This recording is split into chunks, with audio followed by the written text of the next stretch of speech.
ये देखिए अमर उजाला, अवमानना मामले में रामपाल व उसके साथी माफी मांगने को तैयार। आदमी थू थू कर रहा है, हर आदमी थू थू। यो है बाबा रामपाल, या है बाबा रामपाल की असलियत सच्चाई। देख लो भाई, हम तो पहले ना कहते थे कि वो बाबा रामपाल दोषी है, एक नंबर का गुंडा है, एक नंबर का बुंडा है। आज इन आश्रम वालों ने ठप्पा लगा दिया कि हाँ बाबा रामपाल गुंडा है, बुंडा है, और बरवाला कांड में बाबा रामपाल का ही हाथ था। आज इन्होंने खुद हाई कोर्ट में ये याचिका लगवा कर वकीलों के माध्यम से देश और दुनिया में साबित कर दिया कि बरवाला कांड का दोषी ना तो हरियाणा प्रशासन, ना बीजेपी सरकार, ना मीडिया और ना जज। इन्होंने खुद आज अपनी गलती मांग ली 10 साल बाद में कि बरवाला कांड के असली दोषी बाबा रामपाल और बाबा रामपाल के भगत। भाई गुरु तो गुड़ था, चेलों ने शक्कर कर डाली। ये होता गुरु को मानुष मानना। जम के गुरु की बदनामी, जम के गुरु की बदनामी। और बरवाला कांड के समय की ये न्यूज आप जियों को दास दिखाया करता था, उस समय आपकी आंखें बंद थी। क्या कह रहे थे ये सहयोगी, ये आश्रम वाले जो पकड़े गए थे उस समय? इन्होंने अपने बयान दिए, फिर झूठ बोल रहा है रामपाल। खासम खास बोले बाबा ने कहा था बच्चों व महिलाओं को बनाओ ढाल। ये इनके स्टेटमेंट थे उस समय। और जब मैं अखबार की न्यूज दिखाया करता था तो संगत कहती है पवन दास तो पागल हो गया, गुरुद्रोही है, ये झूठी न्यूज दिखा रहा है, हमारे गुरुजी का कोई दोष नहीं है, आश्रम वालों का कोई दोष नहीं है। आज इन अखबारों की हेडलाइनों को इन आश्रम वालों ने सत्य साबित कर दिया। हाई कोर्ट में याचिका लगा के आज ये खुद अपना दोष स्वीकार कर रहे हैं कि बरवाला कांड में अगर कोई दोषी था तो केवल बाबा रामपाल और हम भगत। इन्होंने खुद साबित कर दिया। अरे अगर जज के आगे रोना ही था, गिड़गिड़ाना ही था, माफी मांगनी थी, अपनी गलती स्वीकार करनी थी, तो नालायकों क्यों बरवाला कांड में तुमने 6 आत्माओं को मरवाया? क्यों भक्तों को उकसाकर, जोश दिलाकर, काले कपड़े पहना के, उनको कमांडो बना के, क्यों पुलिस वालों के सामने मरने मारने को खड़ा किया? क्यों तुमने अपने सतगुरु की देश और दुनिया में बदनामी करवाई, बेइज्जती करवाई, थू थू करवाई उनकी? अरे तुम्हारा दोगला आचरण तुम्हें ले डूबेगा। तुम एक तरफ तो देश और दुनिया में डंका पीट रहे हो, संत रामपाल जी भगवान है, भगवान है, और दूसरी तरफ तुम उनकी तरफ से ये माफीनामा कोर्ट में पेश करके और ये भी साबित कर रहे हो कि भगवान गलतियों का पुतला होता है, भगवान तो गलतियां भी करता है। और 2014 बरवाला कांड में संत रामपाल जी भगवान ने गलती कर दी थी। उस गलती की आज 10 साल बाद हमें आज पछतावा हो रहा है और हम कोर्ट के आगे माफी मांग रहे हैं। धन्य हो कलयुग के भक्तों, धन्य तुम्हारे माता पिता जिनसे जन्म हुआ, जिन्होंने गुरु को घुटनों के बल बैठने पर मजबूर कर दिया कोर्ट के आगे। अरे क्यों दुनिया में ज्ञान प्रचार कर रहे हो फिर तुम? क्यों ये डंका पीट रहे हो तुम सूखा कि हमारे गुरुजी संत रामपाल जी धर्मराज के दरबार में हमारे वकील बनकर और हमें काल की बंद से छुड़वाएंगे? अरे तुम्हारे अनुसार क्या खाक छुड़वाएंगे? तुमने तो यही संत रामपाल जी को, अपने भगवान को, जज के आगे घुटने टिकवा दिए। तो धर्मराय तो बहुत बड़ा जज है, वो तो सुप्रीम जज है तीनों लोगों का। तो वहां कैसे सतगुरु रामपाल जी जज के सामने तुम्हारा मुकदमा लड़ेंगे? वहां तुम्हें कैसे छुड़वाएंगे जब यहीं पर सतगुरु रामपाल जी ने जज के आगे घुटने टेक दिए, हार मान ली? इसको कहते हैं भाई और बहनों गुरु को मानुष मानना। काल ने क्या कहा था? जाओ जोग जीत संसारा, जीवन माने का तुम्हारा। इनकी ऐसी बुद्धि फेर दूंगा, तू कितना ही ज्ञान दे लेना, कितने चमत्कार कर लेना, तेरे को भगवान नहीं मानने दूंगा। और ये तेरे भगत ही कदम कदम पर तेरे दुश्मन बन के खड़े होंगे, कदम कदम पर तेरे दुश्मन बनकर। अब कहां गए हो नकली बाबा, जिनको तुम कह रहे हो कि बरवाला कांड इन नकली बाबाओं ने करवाया, इन जजों ने बरवाला कांड करवाया, हरियाणा की बीजेपी सरकार ने बरवाला कांड करवाया? अरे आज कहां गए तुम्हारे बोल वचन, तुम्हारे स्टेटमेंट? आज तुम लोगों ने खुद ये साबित कर दिया कि बरवाला कांड तो बाबा रामपाल ने करवाया और हम भक्तों ने किया और कोई दोषी नहीं है बरवाला कांड में। अरे किस मुंह से लोगों को कहोगे कि रामपाल जी भगवान है, ये परमात्मा है, इनका नाम लो, इनसे जुड़ो। हमारे गुरुजी सत्संग सुनाकर गलतियां छुड़वाते हैं, बुराइयां छुड़वाते हैं, और तुम खुद कह रहे हो कि हमारे गुरुजी तो खुद ही गलती करते हैं। अरे एक तरफ तो कहते हो कि हमारे गुरुजी लोगों के गलत काम छुड़वाते हैं, और दूसरी तरफ तुम खुद ये साबित कर रहे हो कि हमारे गुरुजी तो खुद ही गलतियां करते हैं, और हमारे गुरुजी ने बरवाला कांड में गलती की थी, उसकी आज गुरुजी माफी मांग रहे हैं कोर्ट के आगे। भाई और बहनों, एक सत्संग में गुरुजी ने बताया एक आदमी को सजा हो गई, उसको दोषी करार दे दिया गया, और जिस दिन उसको सजा सुनानी थी उस दिन उसको राजा के सामने पेश किया गया। राजा ने कहा भाई देख ले, तू दोषी साबित हो गया, अब तेरे को सजा दी जाती है, और तेरे सामने 3 ऑप्शन है, 3 ऑप्शन, जो तेरे को अच्छा लगे वो सजा ले ले। पहली सजा है 20 साल की जेल, दूसरी सजा है शरीर पर 100 कोड़े खाए जाएंगे, तेरे को 100 कोड़े मारे जाएंगे शरीर पर, और तीसरी सजा है 100 प्याज खानी पड़ेंगे तेरे को, 100 प्याज, ओनियन। तो उस आदमी ने देखा भैया 20 साल की सजा तो बहुत लंबी है, 20 साल में तो मैं मर लूंगा, परिवार से दूर रहूंगा, इससे अच्छा है प्याज खा ले, कोरड़े खाऊंगा उससे भी दर्द होगा, ऐसा करता हूं 100 प्याज खाने की सजा ले लेता हूं। तो बोला जी मैं 100 प्याज खा जाऊंगा, 100 प्याज खा लूंगा मैं। बोला भाई खा ले। उसके सामने प्याज लाके रख दी टोकरी में।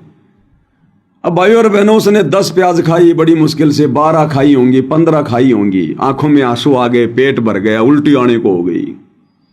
बोला भाई साहब प्याज नहीं खाई जाती। तो बोला भाई 100 कोरड़े खा ले। हाँ बोले कोरड़े खा लूंगा 100। फिर लगे राजा के सिपाही मारने उसके कोरड़े। अब कोरड़े ऐसे थोड़े खाए जाते हैं, 2 कोरड़े लगते तो घोड़ा नीचे जमीन पर पड़ जाए। तो भाई ने 5-10 कोरड़े खाए, इतने में रो भाई मर गया मर गया मर गया, भाई माफ करो माफ करो, मैं तो 20 साल की सजाई भोग लूंगा, मैं तो 20 साल की सजाई भोग लूंगा। तो परमात्मा कहते हैं उस नालायक ने 100 प्याज भी, उसने वो प्याज भी खाई, शरीर पर कोरड़े भी खाए, और अंत में सजा वही भोगनी पड़ी जो सजा उसको राजा ने दी थी। वो सीधे सीधे 20 साल की सजा को स्वीकार कर लेता तो ना तो उसको प्याज खानी पड़ती, ना उसको कोरड़े खाने पड़ते।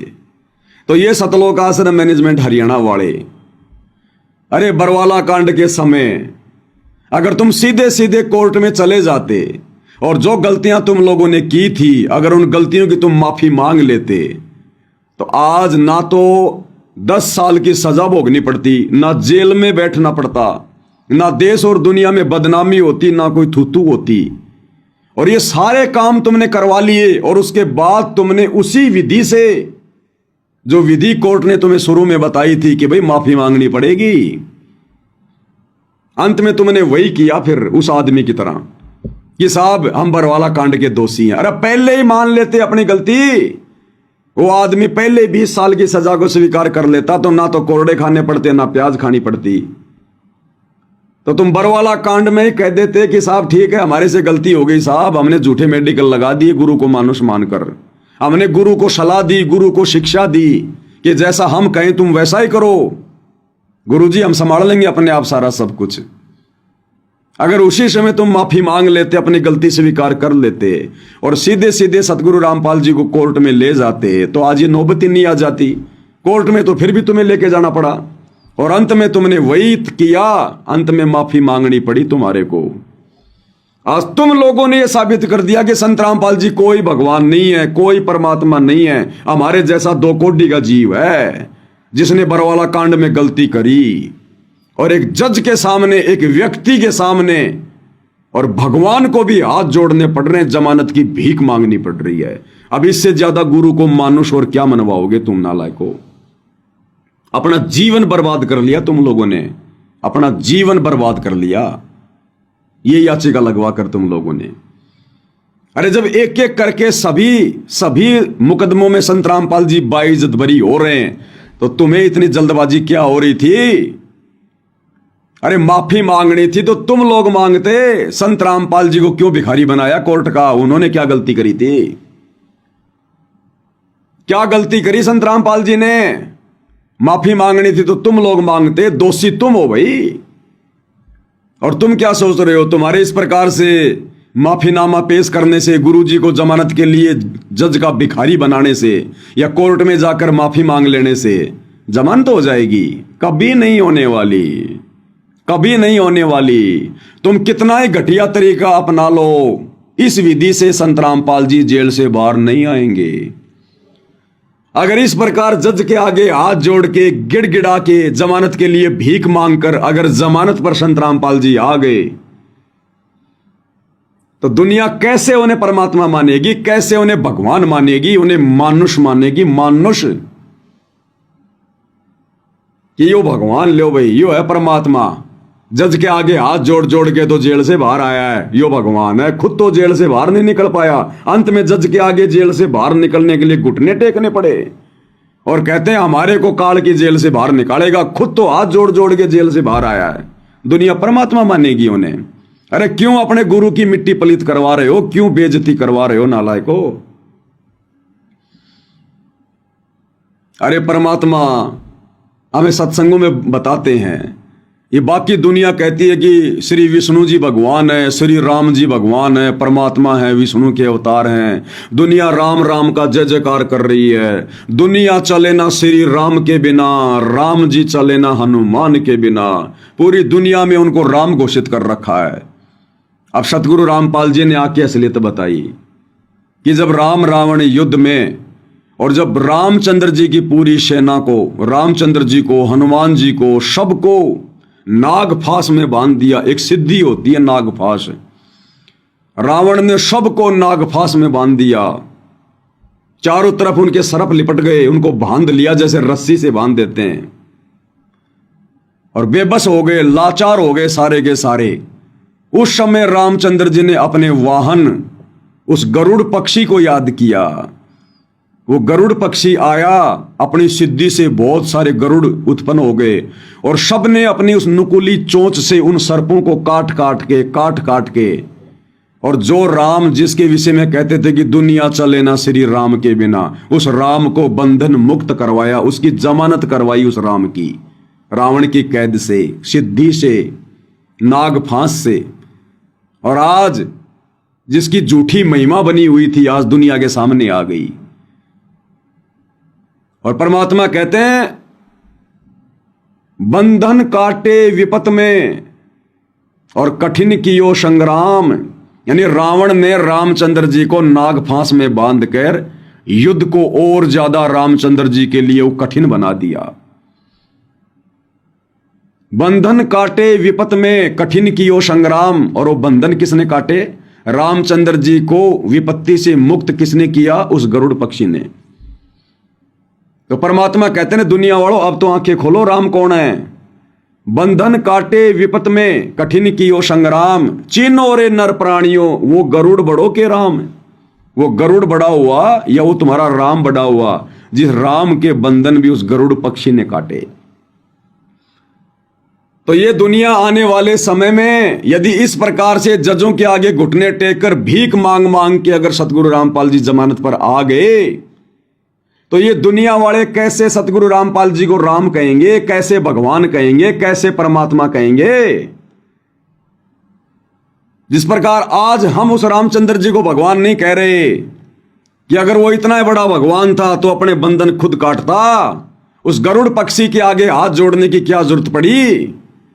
तो इसी प्रकार कल को ये दुनिया थूकेगी भक्तों के मुंह पर जो ज्ञान प्रचार करेंगे और नफरत करेगी संत रामपाल जी से कि ये काहे का भगवान, ये काहे का परमात्मा।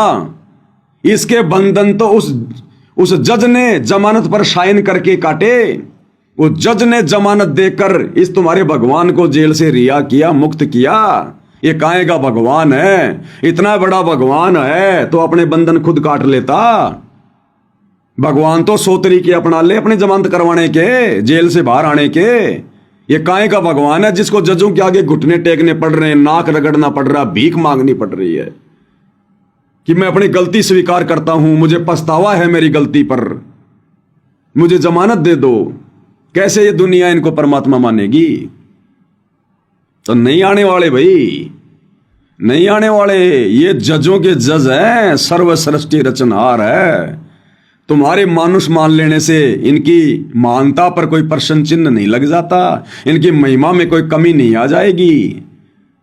अरे तुमसे तो ये काल करवा रहा है सब कुछ, इनकी छवि को धूमिल करवाने के लिए, इनका नाम और इनका ज्ञान मिट्टी में मिलवाने के लिए, इनकी महिमा को मिट्टी में मिलाने के लिए। लेकिन तुम्हारे इन कुप्रयासों से, काल प्रेरणा से कुछ नहीं होने वाला। ना तुम्हारी चलेगी, ना तुम्हारे बाप उस काल की चलेगी। जो तुम ये जितने भी कुप्रयास कर रहे हो ना, कुबुद्धि वाले काम कर रहे हो ना, तुम गुरु को मानुष मनवाने वाले, गुरु की बेइज्जती करवाने वाले, ये नहीं चलेंगे। तुम्हारे सारे हथकंडे फैल होंगे। ये वो तुम्हारे हिसाब से नहीं आएगा, वो अपने हिसाब से आएगा।